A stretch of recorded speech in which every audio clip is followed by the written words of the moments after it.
So sweet of you, Amma. ঋতু এগিয়ে গিয়ে প্রণমীর সাথে কদম মেলায়। সিঁড়ির কাছটাতে আসার পরে হঠাৎ বৌমার হাতটা খপ করে টেনে ধরে ঋতু দাঁড় করিয়ে দিতে চমকায় প্রণমী। সামান্য ভয়ও পেল, পরপর শুনল।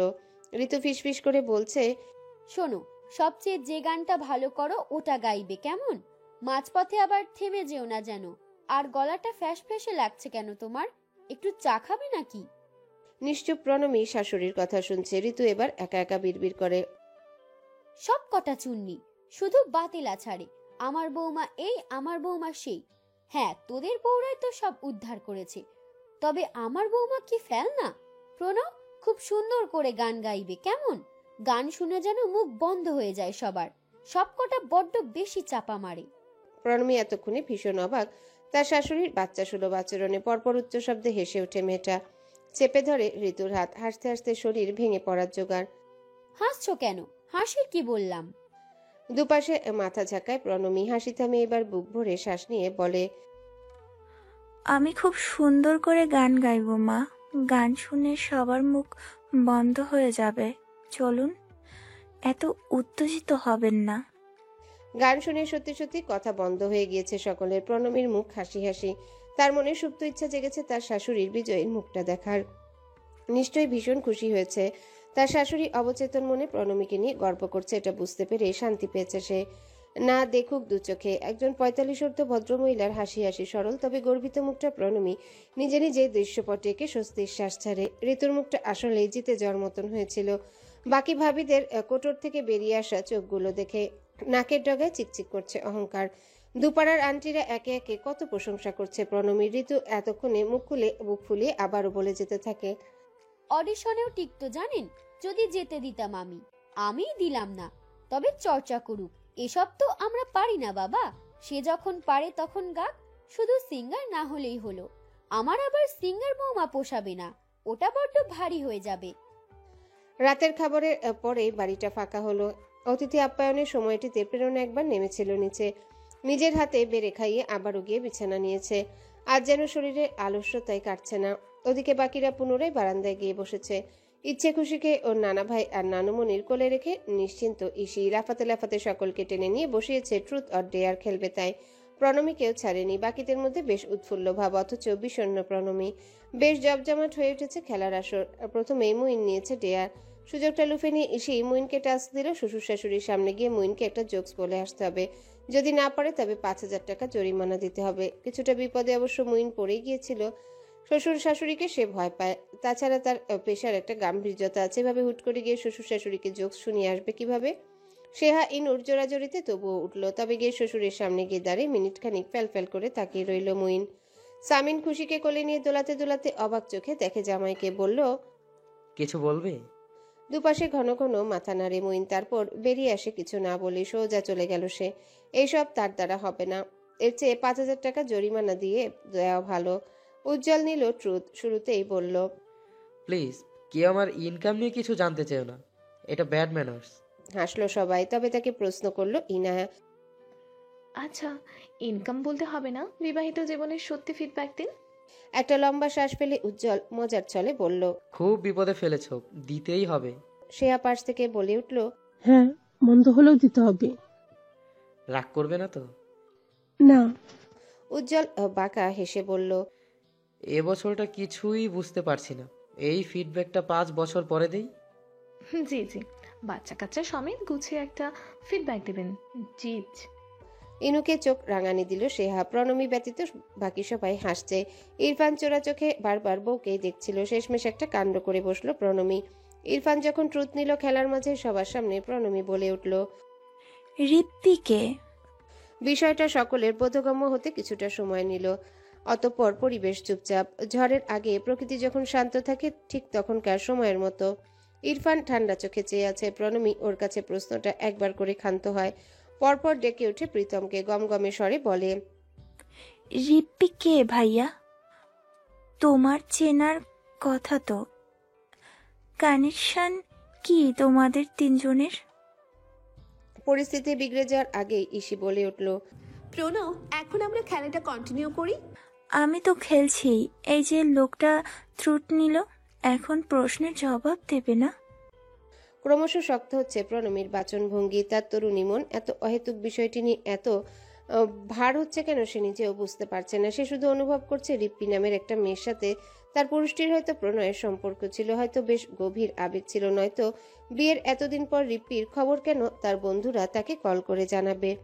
ইনু আর প্রীতম একে অপরের মুখ চাওয়াচাই করছে সেই তখন থেকে, কারণ ওরা প্রণমীকে চিনে। রাগে উত্তেজিত হওয়ার আগে এমন করে গলা কাঁপিয়ে কথা বলে মেয়েটা।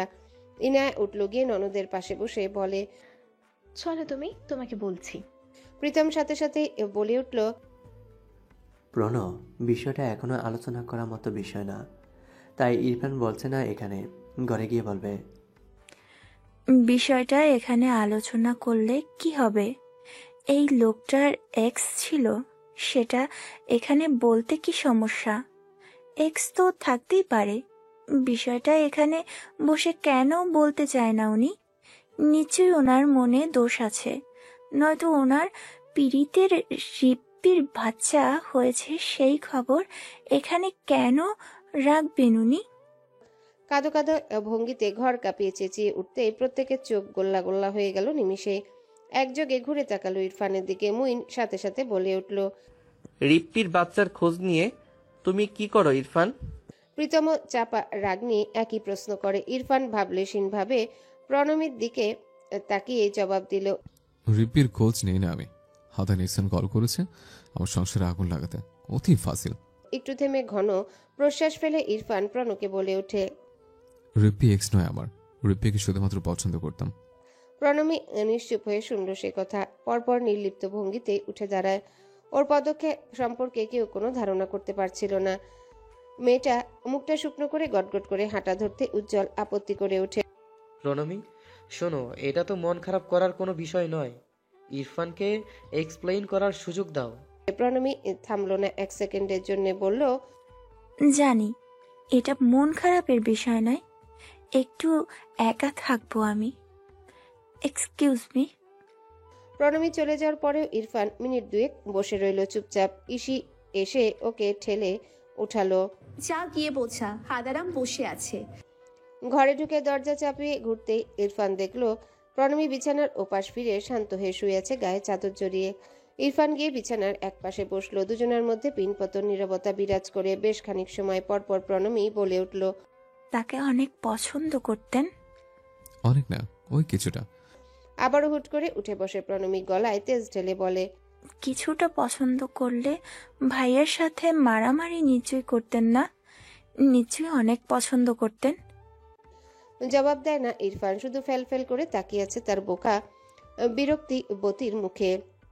প্রণমীর গা কেঁপে উঠে। আবার মেয়েটা কেমন অস্থির, শ্বাস ফেলছে ঘন ঘন, বুকের কাজটা জ্বলছে, মুখটা তেতো লাগছে। যা উচিত নয় প্রণমীও জানে, এগুলো নিছক বাচ্চামি প্রণমী তা তো জানে। তবুও তার অস্থির লাগে। তার 19 বছরের জীবনটাতে মন্দ থেকে শুরু করে ভালোতে ওই একটাই পুরুষ ছিল, ওই একটাই পুরুষ যাকে ঘিরে প্রণমী ভালো লাগা, ভালোবাসা, প্রেম বিরহের অনুভূতি এনেছে। এখন প্রণমী হঠাৎ শুনল সে ইরফানের প্রথম ভালো লাগা ছিল না। বিষয়টা স্বাভাবিক হলেও প্রণমী মানতে গিয়ে হোঁচট খায়। ইরফান চোখের পলক না ফেলে দেখছে বউকে। প্রণমীর ঠোঁট কাঁপছে। হঠাৎ কান্নার মতো করে বলে, তাকে কি ভালোবাসার কথা বলে তার পিছনে ঘুরতেন? পাগলের মতো ঘুরতেন? পাগলের মতো ঘুরবো কেন? আমি সুস্থ মানুষ, সুস্থ মানুষের মতোই ঘুরবো। ইরফানের সহজ ভঙ্গির এই মস্করায় আরো ছ্যাদ করে ওঠে প্রণমী। হাতের কাছে ফোনটা ছিল, হুট করে তুলে ছুঁড়ে ফেলল। ইরফান ঠিক তখনই ওকে ধরল, শান্ত করতে জাপটে ধরল একেবারে। কিন্তু প্রণমীর অবুঝপনার মাত্রা যেন ক্রমশ বাড়ছে, ক্রমশ অশান্ত হচ্ছে সে। এক প্রকার ধস্তাধস্তি লাগিয়ে দিয়েছে ইরফানের সাথে। কিন্তু ইরফানের শক্তির সাথে শেষটায় পেরে না উঠে মাথা ঠেকালো ইরফানের বুকে। রাগ নিয়ে হাঁপাতে হাঁপাতে বলল, এই মেয়ের জন্য আপনি কি গান গাইতেন? তাকে ইমপ্রেস করার জন্য? ইরফান অস্পষ্ট হেসে নরম গলায় বলে, এটা তো স্বাভাবিক প্রণব, তাই না? কাউকে না আমি পছন্দ করলে তাকে ইমপ্রেস করার জন্য অবশ্যই গান গাইব।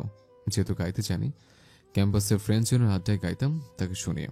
এবার যেন প্রণমীর দমটাই বন্ধ হয়ে এলো। হিংসুটে প্রণমী এই স্বাভাবিক ব্যাপারগুলো মেনে নিতে পারছে না কোনো মতে। না চাইতেও চোখ জোড়া টলটলে হয়। ইরফান একটু রাগ দেখায় এবার। প্রণমী, এনাফ। ভেবো না তোমার সব অযৌক্তিক বাচ্চামিগুলো মেনে নেব। এখন থামো, এক্ষুনি থামবে তুমি। যেন ইরফান দোষী। ঠিক তেমন করে ইরফানকে ধাক্কা মেরে দূরে সরিয়ে প্রণমী উঠে গিয়ে খুলে ফেলল দরজা। তবে বাইরে পা আর রাখতে পারল না। ইরফানের শান্তস্বর থামিয়ে দিল ওকে। সাহস থাকলে ঘরের বাইরে পা রেখে দেখো তুমি। প্রণমী থামলো ওই হুমকিতে। তবে মিনিট খানেক পরে চেহারা শক্ত করে ঠিকই দরজার বাইরে এক পা রেখে তেজি গলায় বলল, এই যে পা রাখলাম দরজার বাইরে, কি করবেন? মেয়েটার সাহস দেখে হতভম্ব ইরফান। অথচ সে জানতো তার নরম কোমল বউ তাকে ভয় ডর করে। হতাশ ইরফান, চূড়ান্ত হতাশ। শ্বাস ফেলে বলল, কি করব সেটা তো ভেবে দেখিনি। প্রণমী নাক মুখ কুচকে নিয়ে বলল, যাচ্ছি আমি, আর আসবো না আমার পেছনে। কিছুক্ষণ একা থেকে আবার আসবে ঘরে, চিন্তা করতে হবে না। ঠিক তখনই ইসি চলে আসে সেখানে। ওদের দুজনের কাণ্ড দেখে মহা বিরক্ত হয়ে বলে, এসব কেমন বাচ্চামি প্রণব? প্রণমী গুটিয়ে যায় ননদের ধমকে। কাচুমাচু ভঙ্গিতে বলে, আমার শুধু অসহ্য লাগছে আপু। আমি শুরু থেকে ভেবেছি ওনার সব গান, ওনার সব প্রেম শুধু আমার জন্য। এটা আমার কাছে স্বপ্নের মতো ছিল, অথচ কোথা থেকে এক রিপ্পি অতীত থেকে উড়ে এসে আমার আনন্দকে ফ্যাকাশে করে দিল। ধৈর্য রাখে ইনশিরা আর রাগে না মেয়েটাকে। নিচু গলায় বলে, ওর গান হয়তো তোমার আগে আরো একটি মেয়ের জন্য ছিল প্রণমী, তবে আমার ভাইয়ের জীবনের চূড়ান্ত পাগলামিগুলো তোমার জন্যই ছিল। পাপার সাথে চ্যালেঞ্জ ছুড়ে রাত বিরেতে খালি হাতে বাড়ি থেকে বেরিয়ে যাওয়াও তোমার জন্য ছিল। এসব শুধুই তোমার জন্য ছিল, এসবে আর কারো ভাগ ছিল না কখনো, বুঝলে? প্রণমী চুপ হয়ে যায়। এবার ইসি ওর চুলে হাত বুলিয়ে দিয়ে বলে, পাগলামি করো না, দুজনে সব মিটমাট করে এসো। দাদা আসছে, আইসক্রিম খাবো সবাই একসাথে। ইসি চলে গেলে ইরফান প্রণমী চুপচাপ দাঁড়িয়ে থাকে আরো কিছু সময়। কিন্তু পরে প্রণমী ঠিকই ঘর থেকে বেরিয়ে যায়। ইরফানের রাগ বাড়ে চক্রবৃদ্ধি হারে। এতটা খামখেয়ালি বেরুবে এই মেয়ে তার কল্পনাতেও আসেনি। দাঁতে দাঁত চেপে হজম করে যাচ্ছে সব। প্রণমীর পিছু পিছু যাওয়ার জন্য পা বাড়ায় অতঃপর। ধস্তাধস্তি সে করবে না, তবে দেখতে চাই মেয়ে সর্বোচ্চ কি করতে পারে। প্রণমী এলোমেলো পায়ে হেঁটে নিচে নামে। ভাগ্য ভালো বাড়ির সিনিয়রেরা রাতের খাবার খেয়ে পুল সাইডে গিয়ে বসেছে, নয়তো এসব দেখলে ইরফান মুখটা কোথায় রাখতো? সবার চোখে ধরা পড়ে যেত। ইরফান তার এতটুকু বউকে কন্ট্রোল করতে পারে না। প্রণমী হাঁটছে ইরফানও। যখন গিয়ে ঘরের সদর দরজার দিকে পা বাড়ায় তখন ইরফান বলে ওঠে, আমি রেপিকে গান শোনাতাম, এটা সত্যি। তবে তোমার জন্য যেসব গেয়েছে ওইসবের একটাও গায়নি, বিশ্বাস করো। এবার প্রণমীর মুখ চোখ স্বাভাবিক লক্ষ্য করলো ইরফান। খুশিতে গদগদ হয়ে আরেকটু এগিয়ে গিয়ে বলল, রিপির একটা কেন, 5টা বাচ্চা হলো, আই ডোন্ট কেয়ার। আমি তো ভীষণ ব্যস্ত আমার নিজের ফ্যামিলি প্ল্যানিং নিয়ে। মুখ ঘুরিয়ে নেয় প্রণমী। এসব কথায় তার রাগ পড়ে যায়, এটা ওই লোকটা জানে। একদম সদর দরজার কাছে গিয়ে দাঁড়িয়ে পড়ে সে। পরিস্থিতি একটু একটু করে স্বাভাবিক হচ্ছে দেখে ইরফান স্বস্তির শ্বাস ফেলে বলে, কি যাবে না বাইরে? এখানে দাঁড়িয়ে পড়লে কেন? রাগ করে পড়ে গেছে? প্রণমী মুখটাকে গম্ভীর করে রেখে জবাব দেয়, বাইরেটা তো চিনিয়ে দেননি। বিয়ের রাতে বলেছিলেন রাগ করলে এখান থেকেই ফিরিয়ে নিয়ে যাবেন। এর মাঝে এক দফা ঘুমিয়ে উঠেছে প্রেরণা। রাত তখন 10:30 কাটায়। শুদ্ধ এখনো পুল সাইডে তার দাদু দিদুদের সাথে রাতের আকাশে চাঁদ দেখছে, হাওয়া খাচ্ছে। ছেলেটাকে আর ডাকে না সে। প্রেরণা সানন্দে মেনে নেয় শুদ্ধর ওপর এবাড়ির সকলের অধিকার বোধ আশকারা। ফোনটা চেক করে দেখলো ইহানের থেকে আর কল আসেনি। আনমনে হেসে শরীর ভর্তি আলস্য নিয়ে ঘর থেকে বেরোতেই থমকালো সে। চোখের সামনে ইরফানকে দেখে আচমকা ধাক্কা খেয়েছে প্রেরণা। প্রণমীকে পাজাকোলা করে ঘরের দিকে যাচ্ছিল ইরফান। সারাদিন পরে প্রণমী শুকনা মুখটা জুড়ে খেলা করছে লাজুক আভা। ওদের মধ্যে কি হয়েছে তা জানে না প্রেরণা, তবে এখন যে সবটা মিটমাট হয়ে গেছে তা প্রণমীর রাঙা ভাব দেখে বুঝলো প্রেরণা। এই মুহূর্তে প্রেরণা কি করবে বুঝে উঠতে না পেরে দু চোখ বন্ধ করে ঘুরে দাঁড়ায়। ভাবিমণির সামনে ইরফানও দারুণ লজ্জা পড়ে গিয়ে গলা খাকারি দিয়ে বলে ওঠে, হোঁচট খেয়েছে ভাবিমণি, পায়ে ব্যথা পেয়েছে। প্রেরণা উপাস ফিরতে ইতস্তত করে বলে ওঠে, হ্যাঁ ঠিক আছে নিয়ে যাও। ইরফান চলে যেতে প্রেরণা হাসে। কিছুক্ষণ দাঁড়িয়ে বুক ভরে শ্বাস নেয়।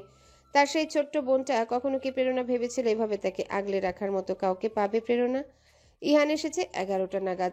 বাড়ির একটা প্রাণীও তখন ঘুমায়নি, এমনকি ইচ্ছে খুশিও না। তারা নানুমণিদের কোলে ঘুরে ঘুরে খেলছে, আর বাকিরা সবাই ট্রিপের পরিকল্পনা করতে ব্যস্ত। বাড়ির বড়রাও খোশ মেজাজে আড্ডা দিচ্ছে। পড়ি এসে বারবার তাদের সকলকে খুঁচিয়ে বলছে, কতদিন পরে একসাথে হয়েছে সবাই। ওরা আমাদের জন্য মন খুলে আনন্দ করতে পারছে না হয়তো। চলেন আমরা যে যার ঘরে ঘুমোতে যাই এখন। সামিন পরির কথাতে মৃদু হাসে। আবারও চোরা চোখে সবাইকে দেখে একটা লম্বা শ্বাস ফেলে বলে, দেখতে দে পরি, ভালো লাগছে। আজ কেন জানি ঘুম আসছে না আমার। ঠিক তাই, ইচ্ছে করছে ওদের সাথে গিয়ে আড্ডা দিই, চক্ষু লজ্জায় তা পারছি না। আলো বলে ওঠে, আপনাদের যেতে ইচ্ছে করলে যাবেন, ছেলে মেয়েদের সাথে আড্ডা দেওয়া কি খারাপ কিছু? এতটাই কি দূরত্ব হয়েছে ওদের সাথে? যান, আপনি বরং নিচে গিয়ে আইসক্রিম বেয়ে নিয়ে আসি সকলের জন্য। আলোর কথায় উৎসাহিত হলো সামিন। কিছুক্ষণ বসে থেকে সমস্ত জড়তা কাটিয়ে নিয়ে গিয়ে বসলো ছোটদের আড্ডায়। সামিনের পিছু পিছু বড়রা সবাই গেল। ওরা প্রথমে সকলে হকচকালেও পরে বড়দের জায়গা দিল বসতে। প্রত্যেকে ব্যস্ত হয়ে পড়লো কাকে কোথায় বসাবে। জামাইয়েরা উঠে গিয়ে নিজেরা চেয়ার টেনে আনলো। সামিন বসে বলে, তোমাদের সঙ্গে ট্রিপে যাব না কাল? ভাবলাম আজ রাতটা আড্ডা দিই তোমাদের সাথে, বোর হবে না তো? হতভম্ব ভাব কাটিয়ে হেসে উঠল সবাই। মাথা নেড়ে বলল, না, বোর হব না, মোটেও হব না। সন্ধ্যা থেকে দফায় দফায় বক্তৃতা দিয়ে গলা বসিয়ে ফেলেছে ইহান।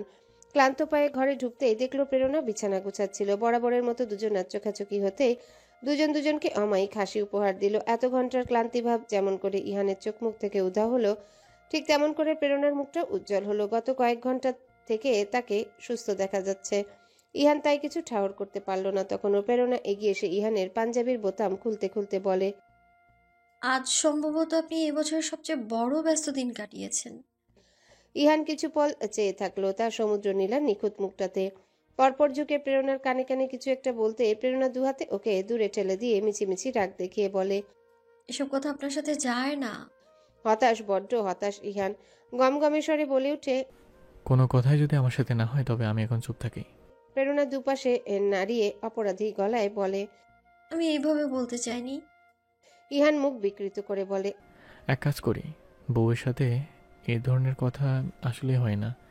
আমি এখন থেকে আপনার সাথে রাজনৈতিক আলাপ করব।